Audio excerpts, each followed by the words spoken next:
नमस्कार दोस्तों, मैं डॉक्टर सुमित गुप्ता। आज हम बात करेंगे कॉन्स्टिपेशन से, कब्ज से घर पर कैसे बचा जा सकता है।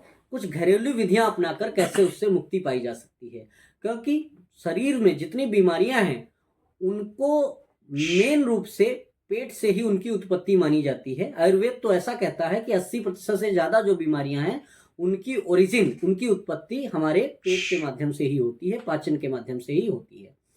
तो उसमें एक मुख्य कारण है कब्ज। कब्ज क्या होता है? कॉन्स्टिपेशन बोलते हैं। आज की भाग दौड़ बड़ी जिंदगी में खाने पीने का सिस्टम इतना खराब हुआ है जिसका जवाब नहीं, और तमाम तरीके की चिंताएं, सोने जागने का रूटीन गलत हुआ है।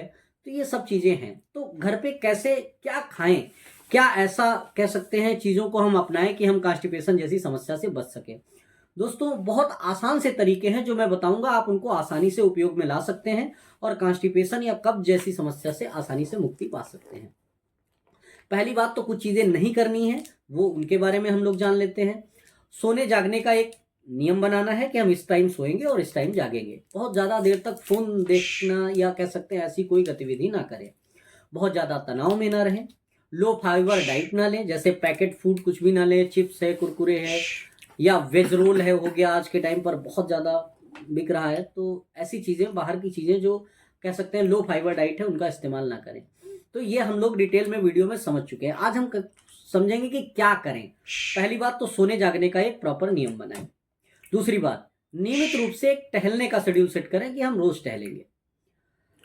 प्रसन्नता वाले काम करें जिसमें आपको अच्छा लगता हो। खूब ढेर सारा पानी पिए, नारियल पानी भी पी सकते हैं। कोई ना कोई जूस जरूर पिए, छाछ मट्ठा पी सकते हैं। सीजनल फ्रूट्स खा सकते हैं, जो फल सीजन में आ रहा है। संतरा, केला, पपीता, सेब, अनानास, कीवी, जो भी आ रहा है, जो भी जिस सीजन में आ रहा है आप उसे खा सकते हैं। दोस्तों, भोजन से पहले, खाने से पहले सलाद खाने का एक रूटीन जरूर बनाएं। सलाद में जैसे टमाटर है, चुकंदर है, मूली है, गाजर है, ऐसी चीजें जिनमें फाइबर खूब ठीक ठाक मात्रा में होता है। उससे आप पाएंगे कि आपके शरीर में ऊर्जा भी महसूस होगी, आपका पाचन तंत्र भी बेहतर होगा, और चूंकि उसमें फाइबर बहुत ज्यादा होता है तो वो कॉन्स्टिपेशन जैसी समस्या से भी आपको दूर रखेगा। और क्या कर सकते हैं, जैसे किशमिश हो गई, अंजीर हो गई।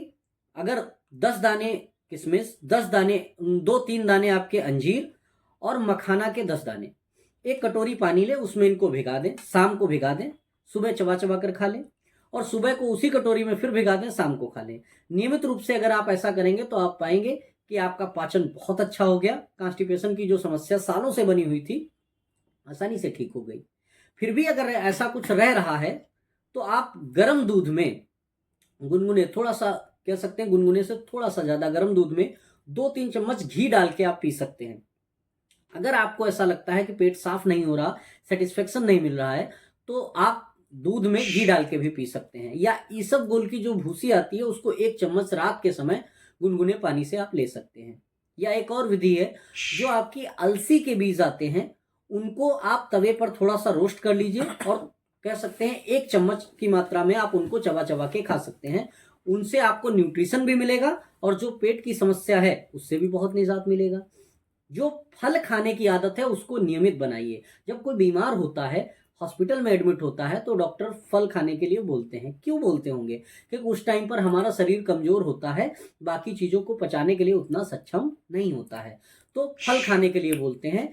तरबूज है, खरबूजा है, ऐसे बहुत सारे फल हैं जिनमें खूब ढेर सारा फाइबर, खूब ढेर सारा पानी होता है। वो हमारे पाचन को भी बहुत बेहतर बनाते हैं और कब्ज जैसी समस्या से बचाते हैं। एक और बात, जब कभी भी आप सोने जागने का नियमित नियम बनाएंगे, मेरा नियमित से ये मतलब है कि जिस दिन आपकी नींद प्रॉपर नहीं हुई होगी, आप पाएंगे कि आपका पेट खराब रहेगा, उस दिन आपको कॉन्स्टिपेशन की समस्या जरूर आएगी। क्योंकि हमारी बॉडी में जो कह सकते हैं एक साइकिल होती है वो डिस्टर्ब हो जाती है। तो इस चीज का प्रॉपर जरूर इस्तेमाल करें। एक और बात, नींबू पानी भी आप उसी में पी सकते हैं। नारियल पानी, नींबू पानी, खूब ढेर सारा पानी, जितना आप पी सकते हैं आसानी से आप कंज्यूम करें। तो ये कुछ ऐसी आदतें हैं। हाँ, स्मोकिंग वगैरह से दूर रहना चाहिए। मैदे वाली चीजें जो हैं उनसे दूर रहें।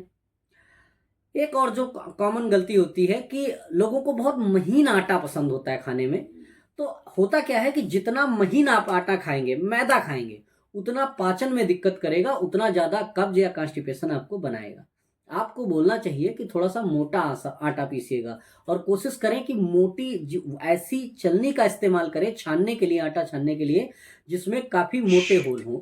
बहुत पतले होल वाली छन्नी जब इस्तेमाल करते हैं तो जो चोकर निकाल देते हैं, एक्चुअल में चोकर जो होता है वो फाइबर होता है।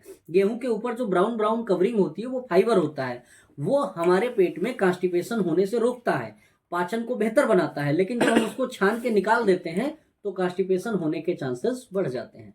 तो ये कुछ घरेलू उपाय हैं जिनका इस्तेमाल करते हुए आप कब्ज जैसी, कॉन्स्टिपेशन जैसी समस्या से बच सकते हैं और हेल्दी लाइफ एंजॉय कर सकते हैं। Thank you.